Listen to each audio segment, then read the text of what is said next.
अस्सलाम वालेकुम। उम्मीद करता हूँ सब लोग खैरियत से होंगे। जैसा कि आपको मेरे थंबनेल से पता लग गया है कि आज की वीडियो का टॉपिक क्या है, तो वीडियो की तरफ जाने से पहले जो मेरे भाई मेरी वीडियो पहली दफ़ा देख रहे हैं वो मेरे चैनल को सब्सक्राइब कर दें और बेल आइकन का बटन दबा दें ताकि मेरी तमाम आने वाली वीडियो का नोटिफिकेशन आप तक बर वक्त पहुँचता रहे।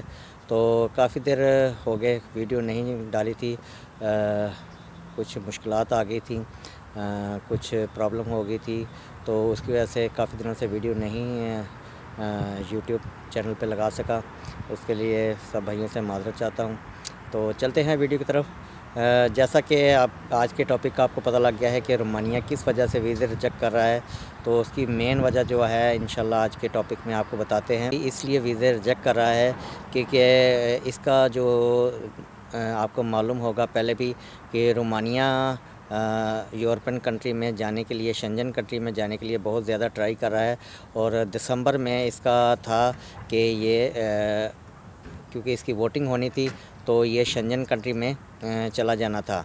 तो वोटिंग में इसके ऊपर कुछ ऑब्जेक्शन लग गए थे, कुछ कंट्रीज़ ने ऑब्जेक्शन लगाया, तो जिसकी वजह से ये शेंजन कंट्री में नहीं जा सका। तो उसके बाद इन्होंने अपना वीज़ा पॉलिसी में काफ़ी सख्ती कर दी है, क्योंकि इनका यही है कि रोमानिया में जो खारजी आते हैं वो जब बॉर्डर क्रॉस करते हैं तो उसकी वजह से इनके ऊपर क्लेम लगा था कि रोमानिया के बॉर्डर से बहुत सारे लोग शेंजन कंट्री में मूव करते हैं। तो इसकी वजह से इनको बॉर्डर स्टिक ना होने की वजह से इनको शेंजन कंट्री में शामिल नहीं किया जा रहा। तो इसलिए रोमानिया की कोशिश है कि जो रोमानिया के वीज़े कम से कम लगाए जाएं ताकि कम से कम लोग रोमानिया में आएंगे और बॉर्डर क्रॉस करेंगे, और कम से कम लोग क्रॉस करेंगे तो शेंजन कंट्री में जाने के चांसेस बहुत ज़्यादा होंगे। तो इस वजह से रोमानिया कंट्री आजकल वीज़े बहुत ज़्यादा रिफ्यूज़ कर रहा है, क्योंकि उनकी कोशिश है कि कम से कम वीज़े स्टैंप हों ताकि लोग कम आएँ।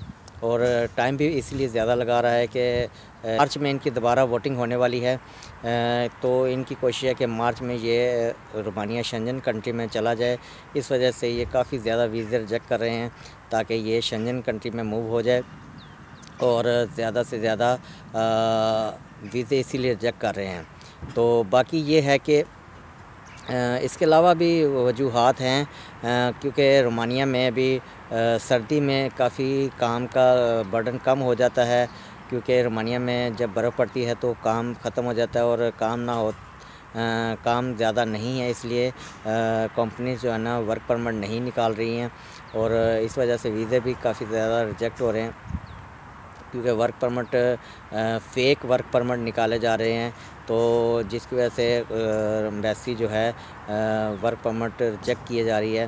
तो बाकी ये है कि उम्मीद करता हूँ आज की वीडियो आपको पसंद आई होगी।